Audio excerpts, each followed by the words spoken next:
If you're a parent, teacher, or school leader, and you're sick and tired of the frustration, anger, and unfair treatment of children at high risk in our public schools, then perhaps it's time for all of us to do something about it. In this podcast, Dr. Amitra Berry brings you tips, tools, strategies, and tactics to build successful solutions while touching, moving, and inspiring all of us to transform our schools so that every child thrives. Here's your host, Dr. Berry. Welcome back, Equity Warriors. Thanks for joining me. Together we are out to change the conversation about equity in education. We're about changing the trajectories of the lives of marginalized and oppressed children, not just in the United States, but around the globe. I cannot do this alone. And I know you're sharing this message. Thank you so much for doing that. But I have a special ask for you today. If you know of a conference or organization or event that needs to hear this message, that needs to understand why this is so important at this time in our history with what's going on in our schools, in our world, get them connected. I've put a special email down in the notes for this episode. It's drb@almitraberry.com. Have them listen to an episode. Give them that email address. Let's get this message out to larger audience. You and I together, we as a community, we can affect change. Let's do this. James Baldwin wrote, "Children have never been very good at listening to their elders, but they have never failed to imitate them." Hey there, Equity Warriors. Thanks for joining me today. When I first began teaching, I started out as a day-to-day substitute. I always call that trial by fire. Now, that'll tell you whether or not you really want to be a teacher. I was flipped off, cussed out, physically struck by more than one cute little kindergarten boy. And I've got a number for you. 17,000. 17,000. That is the number of preschool students who were suspended or expelled nationwide in 2021. 17,000 preschool students suspended or expelled.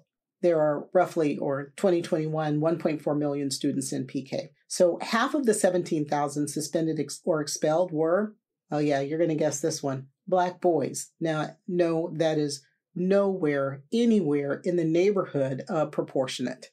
So what in the name of bias and racism is that all about?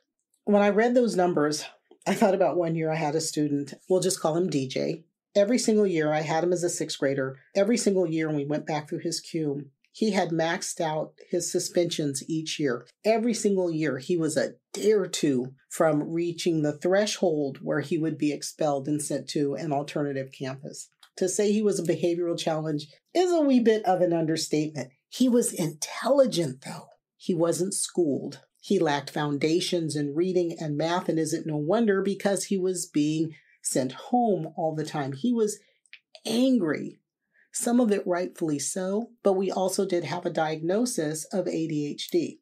And unfortunately for this child, he was unmedicated, not because he didn't have a prescription for the meds, but because his mom found greater value financially in selling his meds on the street than in medicating him so that he could get through the school day. So DJ was a little bit of a challenge for me. And one day, I remember as he was standing in line waiting to come into the classroom, he turned around and punched the girl that was standing in line behind him. And it just broke my heart. She said something to him. I don't know what it was, but it didn't take much to set him off from time to time. And so because it was a physical assault, yes, he had to be suspended, and it was a mandatory 3 days. And I remember sitting in the office with him and asking him, "What were you thinking?" And he shrugged his shoulders and he looked at me and he said, "Can I still come to school for reading? Can I still come to school for reading?"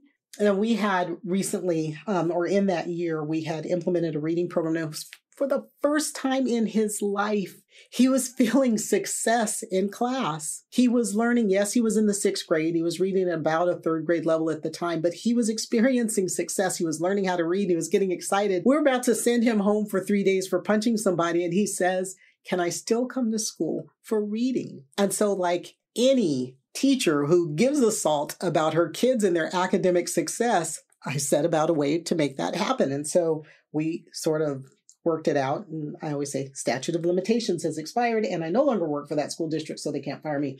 We had I can't remember what his actual title was, but sort of liaison to the community that worked at the school. And so we arranged for him to go pick DJ up every morning, walk him to reading, be there before the reading period was over, and then take him back home so he didn't miss his reading class.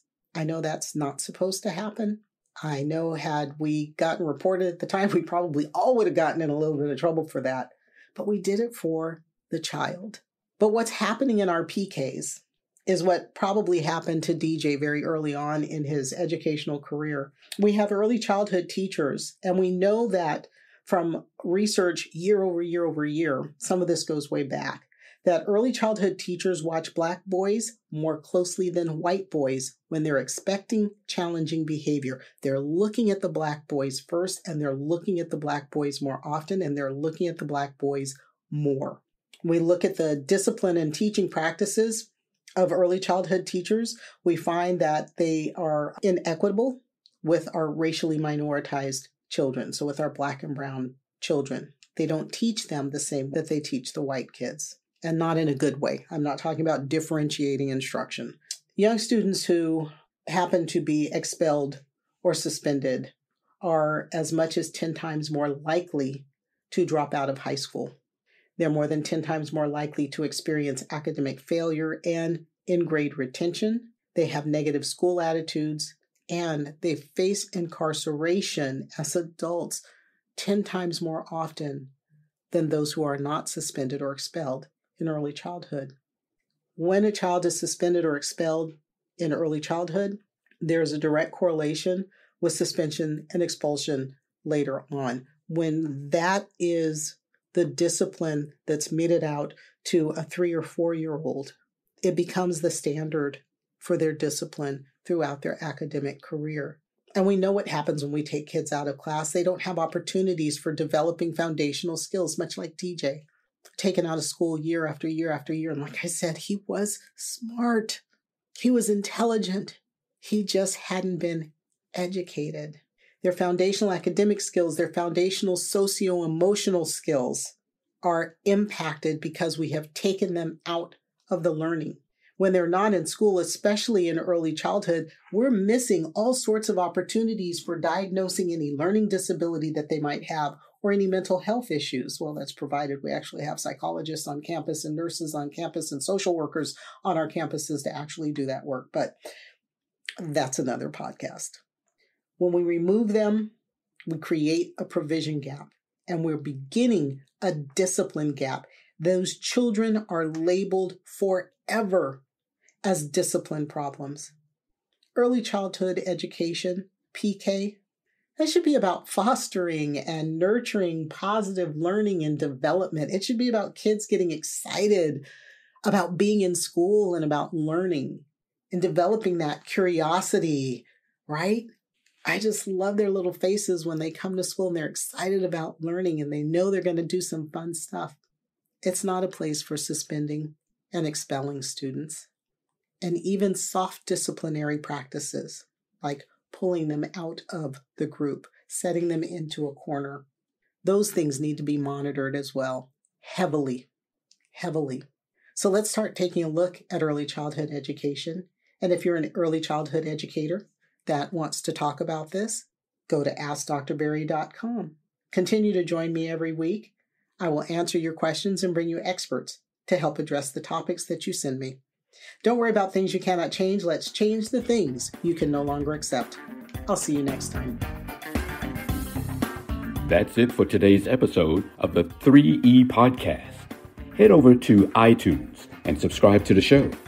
One lucky listener every single week that posts a review on iTunes will win a chance in a grand prize drawing to win a $25,000 value private VIP day with Dr. Berry herself. Be sure to head over to 3epodcast.com and pick up a free copy of Dr. Berry's gift. Then join us on the next episode.